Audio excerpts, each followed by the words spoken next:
I've been dreaming of starting this journey for years. As you can see, I have this Pinterest folder full of references.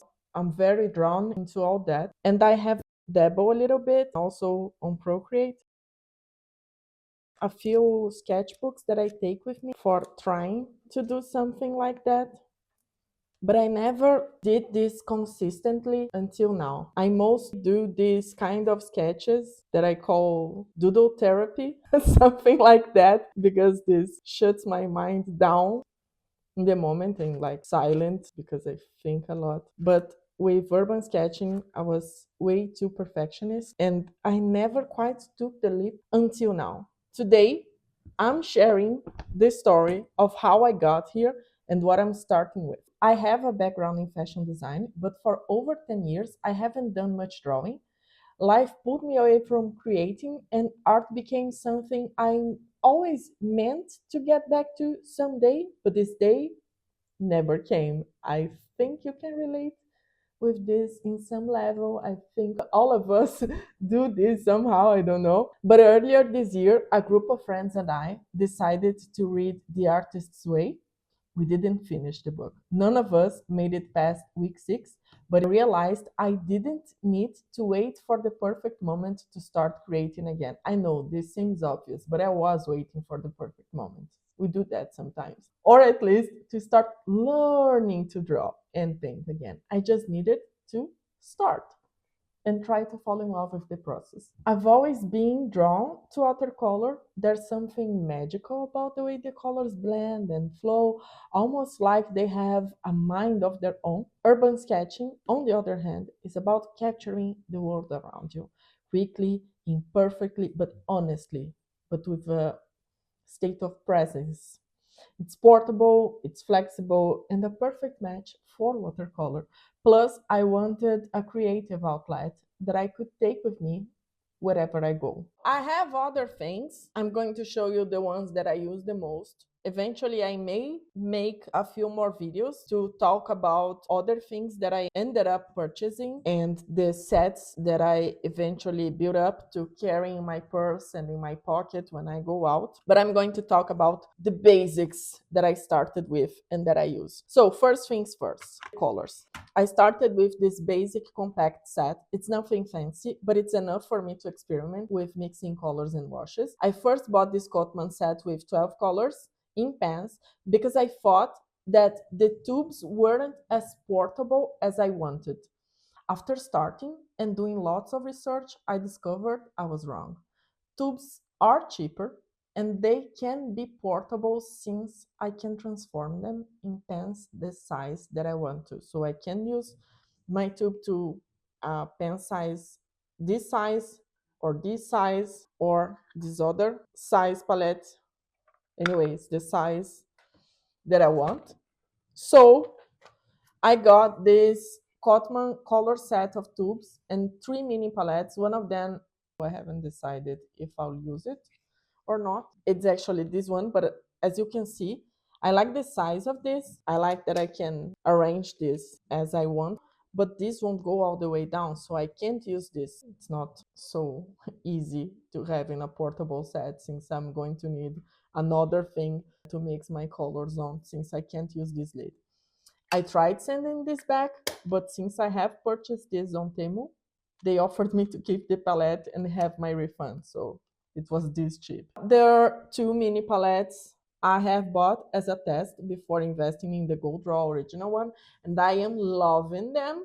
So I think someday I'm going to upgrade to the original one because I know the quality is way, way better. Like this, the magnet doesn't hold up on its own, and I know that the original does. So I'm going to upgrade this someday, but for now, this is working for me. I just wanted to test if I was actually going to use something so small and if I was going to take this with me wherever I would go.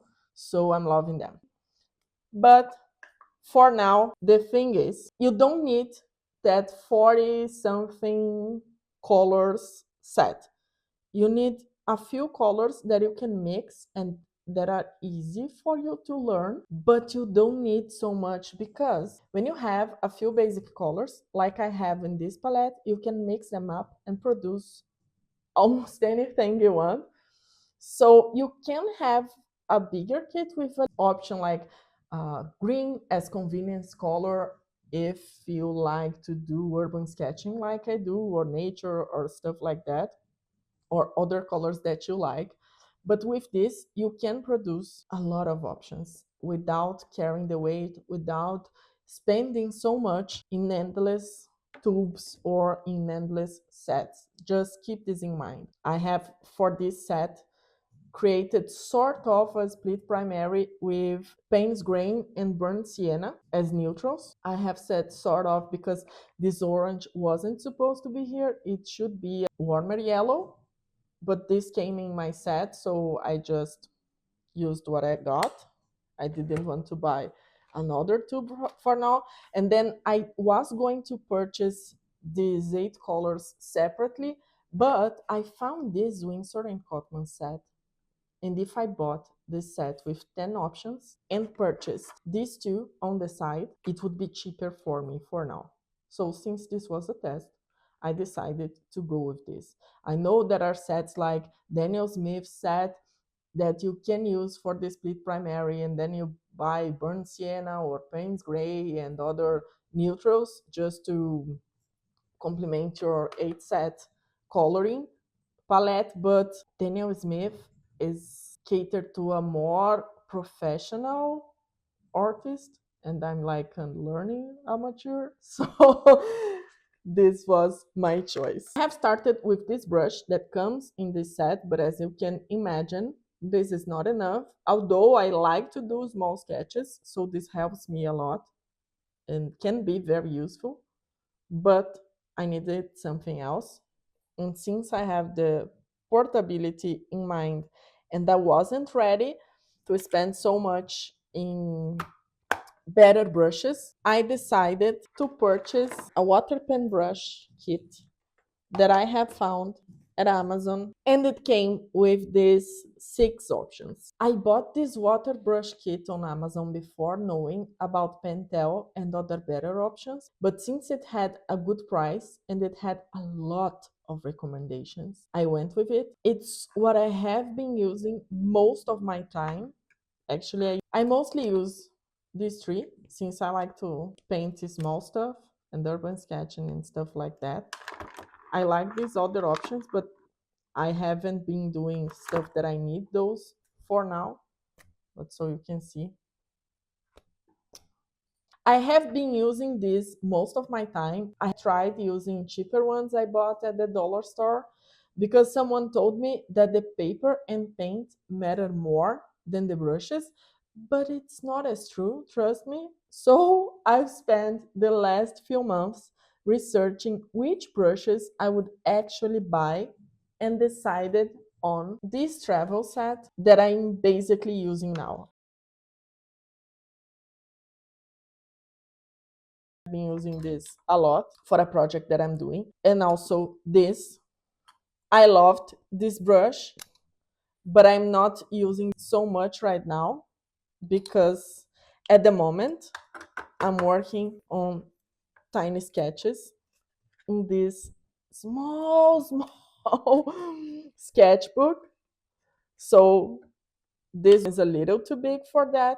So I am using mostly those 2 for now. And I have actually purchased Fumui ones that are going to arrive sometime over the next weeks, and then I'm going to test them and compare with Skoda because I have seen many reviews that have excited me. So I'm curious to see how they do.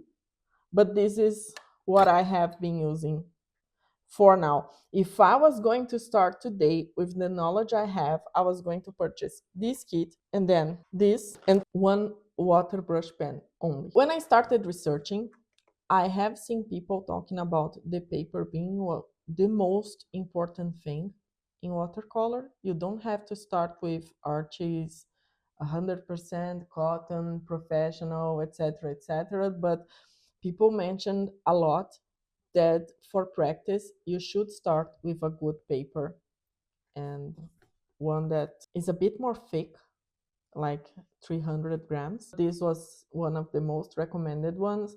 So I started with this. I like this a lot. It's okay to practice and to getting to know my paint and stuff like that. And then I bought this mini sketchbook on Temu for this specific project that I have. And also because I wanted to test it. It is very nice to paint on and its pages are thick enough. This says it's 100% cotton. I don't think so, but the pages are okay. They don't bleed. They can take up a lot of water, so this is nice. The only thing is that the cover won't last so much. As you can see, it's a little messy on the sides and then this. So I don't think this is going to last so much, but it was worth the price. And I'm a bit bothered by the seams, but it was worth the test. And also, I recently bought the famous Hahnemühle. I don't know if this is how you're supposed to say, after doing tons of research also, but I won't start using this until I finish with my project on the smaller one. A few weeks back, I joined an urban sketch workshop kinda, and they provided us papers from this brand in art. I liked it. It was similar to Canson, but almost half the price. So I decided to buy one to exercise before using my Hahnemühle sketchbook and other more expensive paper. So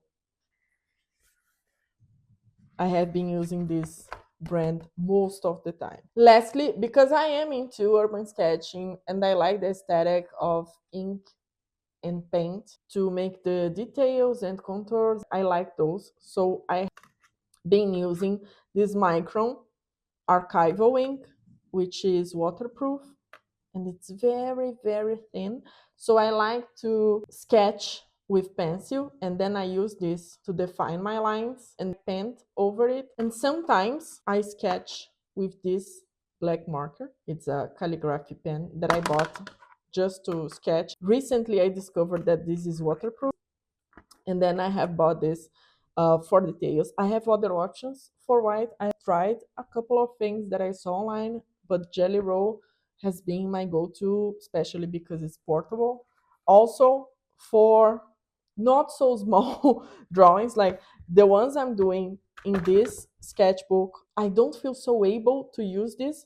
But when I draw larger stuff, this was the best trick I found online for white in watercolor. I have masking fluid, I have tried Posca pen, but crayon, white crayon, I like to use to block white areas in my paintings. This gives a nice detail, but can be too discreet, almost imperceptible, but this is what I am using for now. This is my starter kit. And those are the pens I use. In the background, you can see I have an improvised drawing board, so I can fix my mini water containers and my mini palettes. I can just fix them here and I can paint whenever, whatever I want. I can use these elastic bands to fix my notebooks, so I can paint and draw wherever I am. I just improvised. It's a very rustic setup. It's by the same brand of the paper I was showing you. But I'm using this at home when I'm not at my table or when I'm going out precisely to sketch and paint. This is it. One thing I learned is to keep it simple. With this kit, I have been doing these sketches. It's working. I am learning. I know I'll upgrade eventually, but for now, this is my starting point, and I'd love to hear about yours. I would love you to tell me what's in your beginner art kit, or if you're just starting out, what's holding you back. Let me know in the comments. I hope this video can help you somehow navigate all the options we find when we decide to do watercolor and urban sketching that can paralyze us. So I hope this has helped and inspired you. And if you have made it this far, thank you for joining me at the very beginning of my journey. I'll be sharing my progress, lessons that I have learned, and sketches along the way. So if you're curious to see how it unfolds, hit subscribe and follow along.